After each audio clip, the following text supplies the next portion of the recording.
Another season has come to a close, and whilst Leeds United's job on the pitch is done, off the pitch it never ends. And Paraag Marathe's job today, well, yesterday, included sending out a letter to the Leeds United fan base setting out what the plan is for the summer ahead, in addition to providing a little bit of a warning about some outgoings. So I'll talk through what was in the sort of the contents of the letter, some explanations around some of the things that people seem to be quite annoyed about, and ultimately an idea of the direction throughout this transfer window. But before I do so, pop a like on the video, subscribe, that'd be lovely. Thank you very much. Also, if you see me sort of moving about a little bit, the hip problem from yesterday, it's still here. So I'm just trying to get into positions where it's reasonably comfortable whilst still doing my video in one take, because that's significantly easier to upload than editing it together, and then it starts taking up more hard drive space and all that kind of stuff. Anyway, so he starts off with a sort of general list of positives and goings-ons, and sort of saying he's really proud of the squad, he's really proud of Daniel Farker, he's really happy for the club, all that kind of stuff.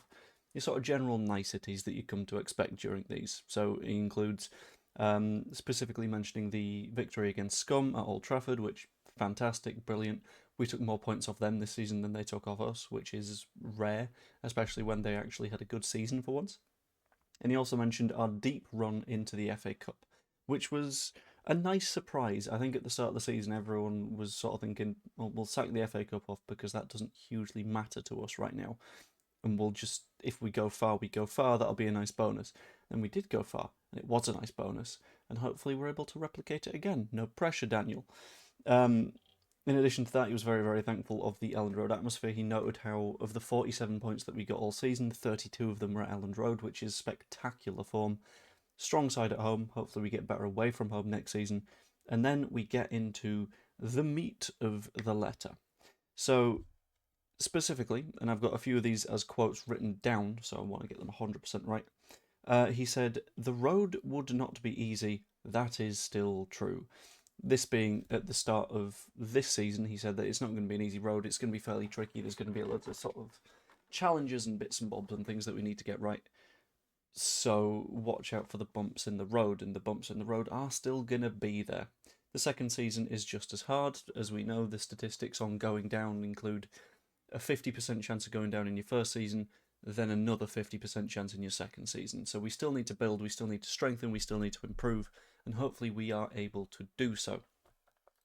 He said that throughout the window we would be ambitious but also measured and deliberate. And this is a bit that sort of annoyed people. He mentioned that we'll take 3 seasons before we can operate like an established Premier League club. And a lot of people took that as a lack of ambition.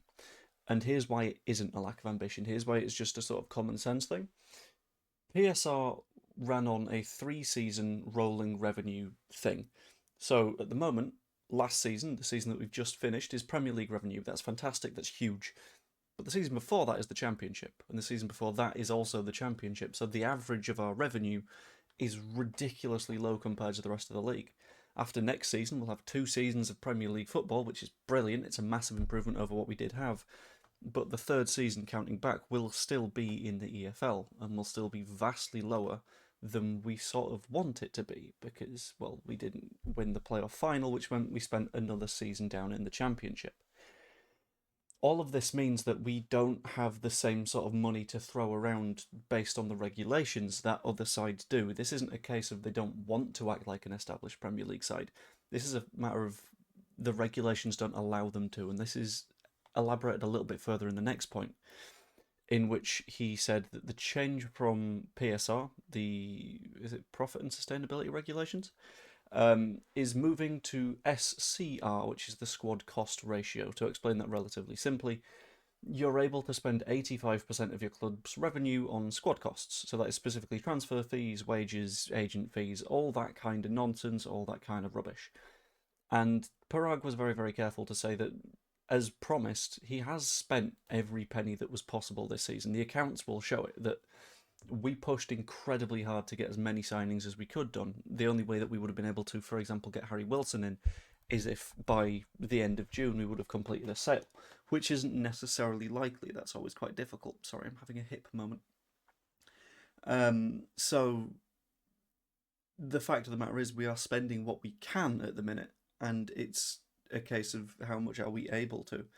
That shift from PSR to squad cost ratio doesn't necessarily help us. I think it tightens things up a little bit, and he mentioned again that the approach will be strategic and disciplined to comply with the regulations, which I'm quite glad to hear, because a lot of people will say, well, Leicester broke the rules and they came out just fine in that season. They didn't, they're currently in League One. And people will use examples of, well, Chelsea broke the rules and they came out just fine. They got a massive fine, and in addition to the massive fine, they're a big six side, so the Premier League are never going to properly go in on them. Meanwhile, we don't quite have that protection. We're not protected by reputation in the same way that Chelsea and Man City are.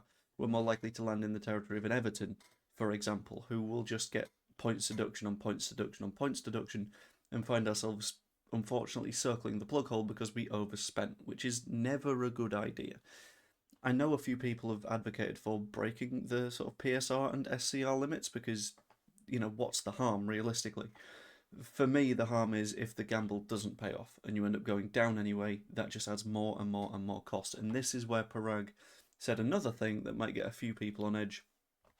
Specifically, he warned of both incoming and outgoing moves. So I'm going to take him word for word here just to make sure that, the way that I say it makes sense.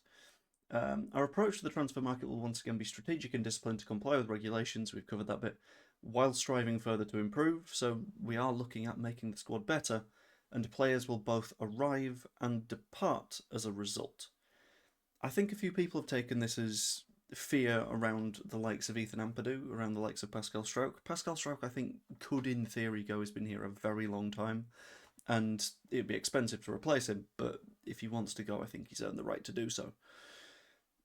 I think the majority of the players that will be leaving will be those that are already on the fringes. It will be potentially Willy Gnonto because he's got a lot of value in there. We didn't sign him for very much at all, which means that he's going to be almost pure profit. I don't know if that matters anymore, but he's going to be a very, very profitable kind of guy to sell on, I believe.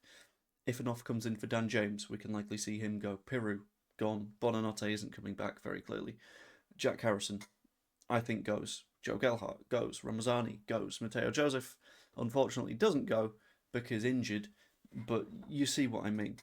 There are always going to be players departing in a transfer window, and they're not always going to be your best players. And we know that Daniel Farke's having those conversations with the board to say, look, we need to strengthen and build because we saw what happened when we didn't last time Leeds United came up. Survived the first season with flying colours, and then the second season didn't do enough, and very, very nearly got relegated. Being able to cut that off before it happens is very, very deliberately what Daniel Farke has done there. He's jumped in to say, let's not do that. Let's keep the likes of Ethan Ampadu. Let's keep Pascal Struijk. Let's keep Joe Rodon. Let's keep the core, and let's build out from there. And that's what I think will happen. So whilst Paraag has warned of some players leaving in the summer, I don't think they're going to be as essential players as some people believe, and I think we're going to be significantly safer than we think. I think we've got a very, very good summer ahead of us. We've secured Premier League survival, which means that we're in a better position than we were last season. It means that we're in a spot where we can realistically sell ourselves as a project to more players and get higher quality players as a result. So I'm feeling good. I'm feeling fine. I'm hoping that things are going to pay off, and I think they absolutely will.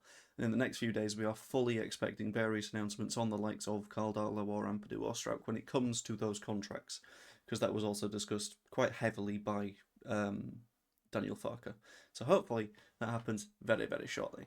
Anyway, my hip is really starting to hurt right now, so I'm going to go and get a little bit more comfortable. Hope you enjoyed the video. If you did, like, comment, subscribe, all the fun stuff. Hope you enjoyed. I will see you later. Toodaloo, me amigos.